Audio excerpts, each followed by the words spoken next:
stand for the Pledge of Allegiance. I pledge allegiance to the flag of the United States of America and to the republic for which it stands, one nation, under God, indivisible, with liberty and justice for all. Good morning, everybody. Welcome to Allegheny Morning Live. I am your host, Tyler Dickin. Today is Tuesday, March 10th, and for lunch we will have a choice of chicken patty sandwich, deli wrap, and a PB&J sandwich. We have 3 announcements today. Attention student government members, please see Mr. Amick for permission slips for the March field trip to Annapolis. These forms and your $15 payment are due by Friday, March 20th. Attention juniors, hoagie order forms and money are due to your English teacher or Mr. Hansel by the end of the day tomorrow, Wednesday, March 11th. Last one here. Please go on to Aspen and request your courses. Guidance will be calling juniors this week if they have requested their courses in Aspen. If you have not entered your course request, please do so as soon as possible. Okay, let's go ahead and send it right on over to Eric with weather.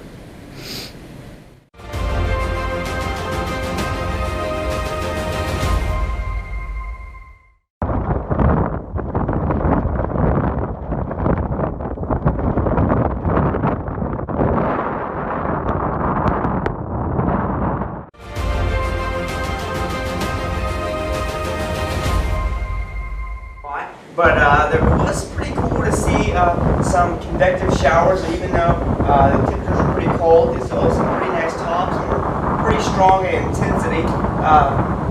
Again, this was in Eckerd Mines, Maryland, and the winds were pretty strong with definitely very cold. It dropped the temperature significantly after this moved through, and then it changed over to all snow and whited everything off on top of Eckerd Mines. So it was a little burst of winter weather. So let's go over to your weather forecast for the week, our shortened week here. So we're going to be mostly cloudy today with our high temperature getting up to around 64 degrees and our low tonight dropping down to 37 degrees. We're going to be mostly cloudy with a chance of rain showers, most likely ending by around 7. Tomorrow we're going to be partly sunny with our high temperature getting up to around 57 degrees, a low dropping down to 40 degrees with a chance of rain showers as well. Thursday, we will also be partly sunny. High temperature getting up to around 63 degrees, low dropping down to 48 degrees Thursday night. Also, around the chance of rain showers on Thursday as well. I think you kind of get the picture for what this week is looking to be. On Friday, we're going to be partly sunny with a chance of rain showers. High 60 degrees, low 34 degrees Friday night. Saturday, partly sunny with a chance of rain showers. High 51, low of 35, and then we'll maybe see a chance of rain showers on Sunday as well. So we had a great weekend. Now looking to be a pretty rainy week. Hopefully some of these days can dry up a little bit. So now it's time to head to part 2 of Eric Educates.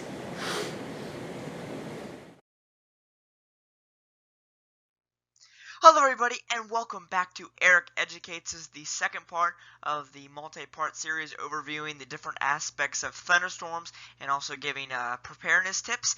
In this part I'm going to give an overview of wind shear and also talk about the basic structure of a thunderstorm. So let's get right into it.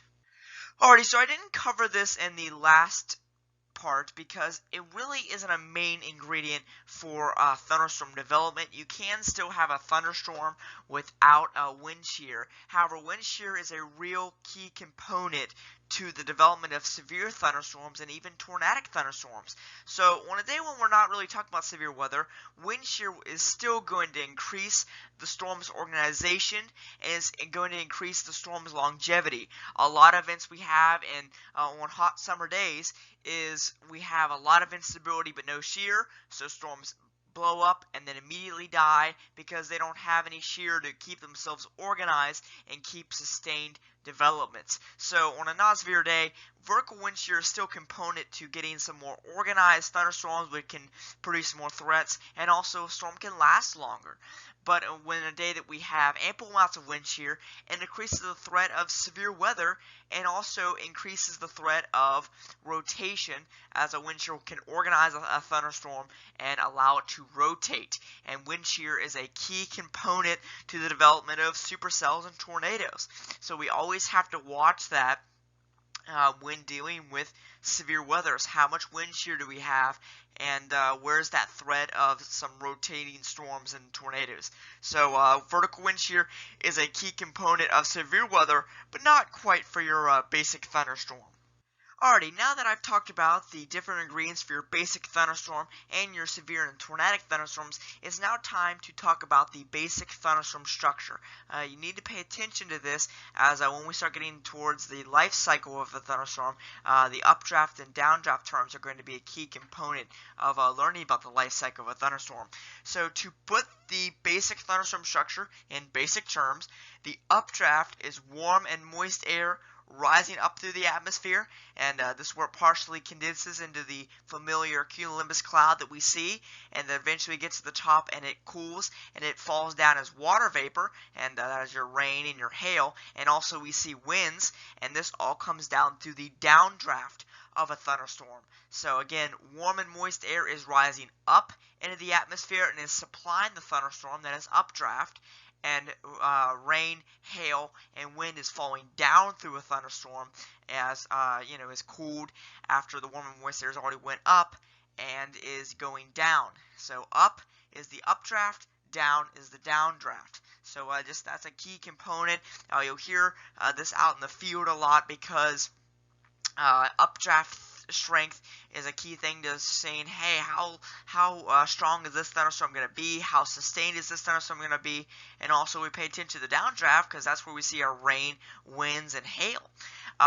Towards when we get into the life cycle of a thunderstorm, which I'll talk about in probably the next Eric Educates from now, when a storm is first developing, it'll be in the updraft dominant stage, and then as it goes and it matures, which is what you're looking at right now, it is both updraft and downdraft. And then when a storm starts weakening, it no longer has warm and moist air rising up, so it is all down, meaning it is downdraft dominance. So I hope you found this educational. If you see me around, feel free to ask any questions, and that's all I got. Stay tuned. Okay, hopefully everybody enjoyed that second edition of Eric Educates there. Let's go ahead and send it on over to David with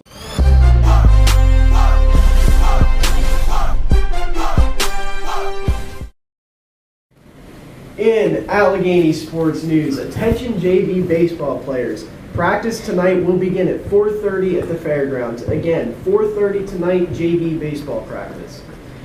So, join Allegheny's unified track and field team. You can represent Allegheny, make new friends, and be a part of a fun and rewarding sports experience. The Unified Track and Field program is looking for students with and without disabilities to come together in a supportive, interactive environment of sports training and competition.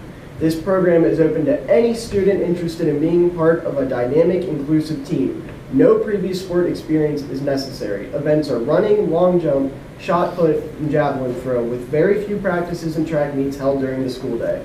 Plus, all team members are invited to the Maryland Unified State Track Meet.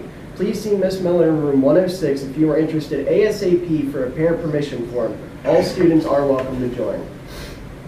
So, in NFL news, the LA Rams have had their new logo leaked, and it is awful and everybody hates it. We should have a graphic here comparing the leaked logo to the original one.